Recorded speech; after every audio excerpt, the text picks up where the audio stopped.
안녕하세요. 보소TV 오정인 사무장입니다. 오늘은 저번에 예고드린 것 같이 보험 가입할 때 내 실수로 내 병력을 청약서에 고지하지 않고 누락됐을 때 보험사가 이를 알게 될 경우가 있지 않습니까? 그래서 이제 보험사가 계약을 해지하려고 할 거예요. 고지의무 위반이다 라고 해서. 그럴 때 어떨 때는 보험계약이 해지가 안 되는지 약관 조항을 근거로 해서 설명을 좀 간단하게 드리도록 하겠습니다. 시작하겠습니다.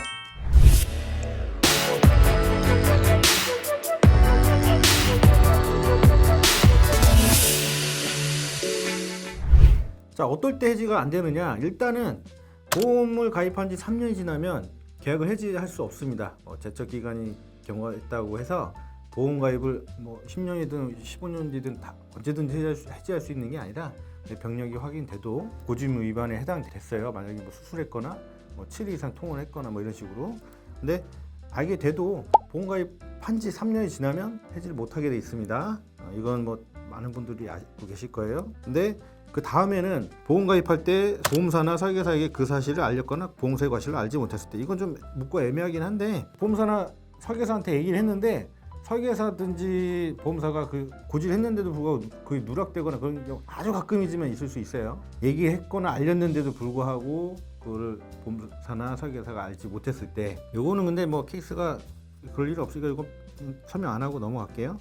그 다음에 그 사실을 안 날로부터 1개월 이상 지났거나 보험금 지급 사유가 발생하지 않고 2년이 지났을 때, 진단계약은 1년. 진단계약 1년, 이거는 간호사나 직원이 나와가지고 건강상태 체크하고 보험가입 시켜주는 건데, 요거 케이스는 별로 없습니다. 1년이 지나면 해지하지 못한다라는 거니까 이건 빼고 얘기할게요. 이게 뭐냐면 내 병력이 있는데 보험사가 그 사실을 알았어요. 근데 안날로부터 1개월이 지나면 계약 해지 못하게 돼 있습니다. 그런데 이게 안날의 또 기준이 또 모호하긴 한데요. 보험사는 이렇게 해석을 해요. 보통 내가 보험금 청구하면 조사자가 나올 거 아닙니까? 실사하는 사람들이 나와서 내 과거를 확인한단 말이에요. 확인했을 때 그 사람이 병원에서 차트를 복사해서 뛰어간 날이 안날이냐 아니냐, 우리 또 뛰어갔으면 당신 보험사가 바로 알 수 있지 않냐 라고 하는데, 보험사는 다른 거예요. 그 조사자가 병원에 가서 차트 뛴 다음에 나한테 보고서를 보낸 날짜가 내가 안날이다 라고 한단 말이에요. 그러니까 이 조사하는 사람들이 보험사에서 위탁을 받아가지고 병력을 확인하는데 자기네들이 보고받은 날짜가 안날이다 라고 이제 주장을 하는데, 그것도 맞는 주장이긴 한데요. 여기에 대한 또 옛날에는 그런 게 있었어요. 안날로부터 1개월이 지난 거예요. 그래서 해지를 못하게 된 거예요. 그래서 예전에 보고서를 날짜를 수정해달라 이렇게 해서 보고서를 수정해 준 적도 있습니다. 나쁜 짓이죠. 근데 그런 행태가 예전에 빈번했어요. 그런 만큼 이 안날로부터 한 달은 생각보다 가끔씩 이 보험사나 이런 실수로 인해서 발생하니까 이건 알고 계시면 좋고요. 그리고 요 문구, 보험금 지급 사유가 발생하지 않고 2년이 지났을 때도 계약을 해지 못한다라는 문구가 있는데, 이 약관 해석에 대한 거는 좀 의견이 분분한데, 쉽게 설명드리자면 내가 보험을 가입하고 병원에 갔는데 그 일부러 청구 안 한 거예요. 2년이 지나게 하려고. 근데 나중에 보험사가 알게 됐어요. 그러면 보험금 지급 사유가 발생했는데 청구 안 한 거잖아요. 그러면 2년이 아니라 3년이 된다라고 제 생각은 그렇다는 거고. 근데 어떤 예전에 양심적인 보험사나 좀 괜찮은 보험사들은 그렇다 하더라도 이번에 청구한 보험금하고 인과관계 있는 보험금 지급 사유가 아니면 그냥 2년으로 보고 해지를 안 한 경우도 있었습니다.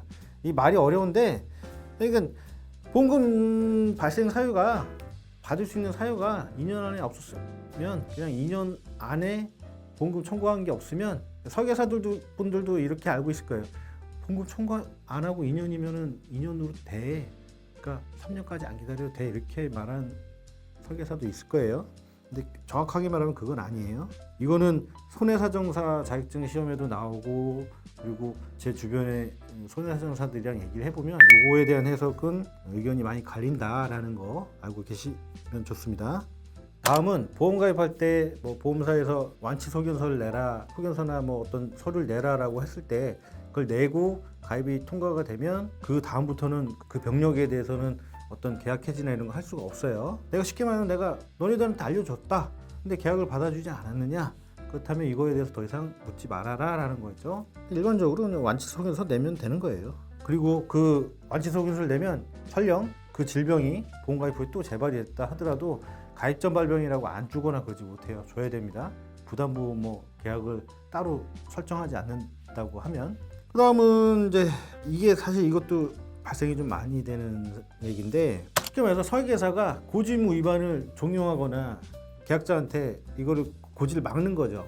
이런 사례가 정말 많긴 해요. 근데 그 설계사가 고지하지 못하게 막았다는 어떤 증거가 있다고 하거나 아니면 설계사가 그걸 인정했다라고 하면, 그럴 때는 이제 계약을 해지 못한다라는 조항도 있는데요. 사실은 설계사는 고지의무 수령권이라는 게 없어요. 그래서 설계사한테 얘기했다더라도 청약서에다가 건강하다라고 체크했으면, 그러면은 계약자의 잘못으로 계약 해지가 된다라는 게 이제 법원에서는 그렇게 일관되게 설계사한테는 고지의무 수령권이 없기 때문에 설계사한테 얘기해봤자 소용없다, 그런 판결 스탠스는 계속 나오고 있으니까 항상 말씀드리잖아요. 녹취나 문자, 카톡으로 이렇게 증거 남기세요. 그러면 그걸 가지고 보험사한테 약관조항 이거를 보여주시면 돼요.